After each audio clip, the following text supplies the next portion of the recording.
फलटण येथे 15 ऑगस्ट रोजी स्वातंत्र्य दिन मोठ्या उत्साहात साजरा करण्यात आला। माजी खासदार रणजितसिंह नाईक निंबाळकर, आमदार सचिन पाटील, शिवरूप राजे खर्डेकर, सर्व नगरसेवक, प्रांताधिकारी प्रियंका आंबेकर, तहसीलदार डॉक्टर अभिजित जाधव यांच्यासह नागरिकांनी तिरंगा रॅलीत सहभाग घेतला। तहसील कार्यालयापासून छत्रपती शिवाजी महाराज चौकापर्यंत रॅली काढण्यात आली। फलटण नगरपालिका येथे नगराध्यक्ष शमशेर नाईक निंबाळकर यांच्या हस्ते ध्वजारोहण झाले। लोकनेते हिंदूरावजी नाईक निंबाळकर यांच्या जयंतीनिमित्त विविध विकास कामांचे भूमिपूजन व लोकार्पण करण्यात आले। दरम्यान नागपंचमीच्या पारंपरिक उत्सवाचीही फलटणमध्ये सुरुवात झाली आहे।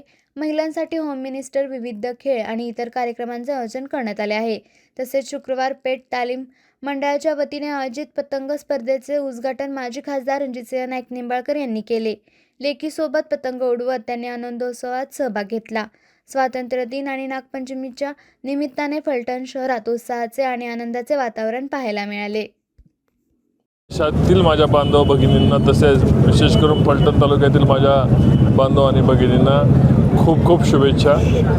अथक प्रयत्नानंतर लाखो लोकांनी आपला बलिदान केल्यानंतर हे आपल्याला स्वातंत्र्य मिळालेलं आहे। स्वातंत्र्याचा आज 15 ऑगस्टला आपण मोठ्या उत्साहात या ठिकाणी स्वातंत्र्य दिन साजरा केलेला आहे। प्रांत ऑफिस येथे आज ध्वजारोहण करून मोठ्या आनंदाने फलटण तालुक्यातील सर्व लोक, विशेष करून महिला व पुरुष ह्या तिरंगा रॅलीमध्ये सामील झाल्या।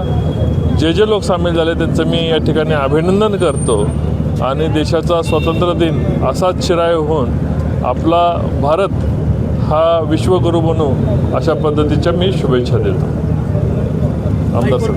मनापासून खूप खूप शुभेच्छा। देश आपला स्वातंत्र्य झाल्यानंतर ज्या शहीद जवानांचं आणि स्वातंत्र्यवीर जे शहीद झाले देशासाठी त्यांचंही आपण त्यांना अभिवादन करूया। आणि या रॅलीला फलटण तालुक्यातील जनतेच्या वतीनं मी खूप खूप शुभेच्छा देतो, स्वातंत्र्य दिनाच्या खूप शुभेच्छा देतो आणि देशवासियांना सुद्धा स्वातंत्र्य दिनाच्या खूप खूप शुभेच्छा देतो।